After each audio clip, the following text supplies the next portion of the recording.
we're actually going to be introducing a new car to the channel. So I haven't really posted on the channel before, but I used to have a 2014 Genesis Coupe 2.0T. I've had that car for about 3 years, and unfortunately the build didn't go as planned, and took it to a pretty well-known mechanic out in SoCal, and I had a lot of plans for the car. The car had a stuffed turbo E85, and while running it with that setup, the car eventually, from money shifting, the car eventually blew, and I had to figure out, well, not blew, I lifted the head, so I had to figure out what my decisions were going to be from that point. So after figuring out it was going to be worth to build the engine, I figured we'll go ahead and start building the engine. So we did forged internals, yeah, pretty much just did forged internals and got the engine slapped back together, and the car pretty much wasn't running correctly after that, and there was just continuous issues. So pretty much the decision after getting the car back and wasting about $7 in nothing was to just trade it in and start fresh. And happy to say that we picked up a Veloster N. As you guys know, the wife has an Veloster N, and that helped make this decision super easy.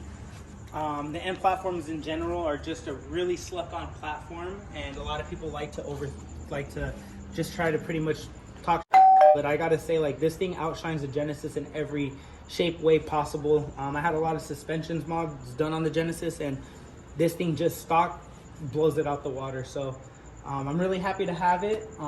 Little things are here to come. Like today, we're gonna be just installing a K&N filter, or intake actually. So I'm not going to go into depth how to install an intake, because you know there's a lot of videos out there for the Veloster N, but I am happy to show you guys just the progress that I'm going to take with it, and to see where the car is going to go. So as of right now, we're going to be putting a K&N intake.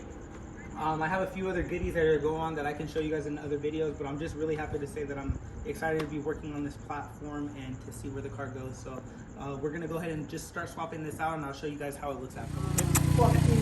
Alright, so K&N intake is installed.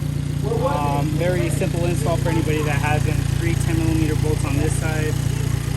You just remove the stock intake over here, and remove this stock little air box that's held by 2 push clips, and it pops out, and you install it. So little mod just for the Veloster N for right now.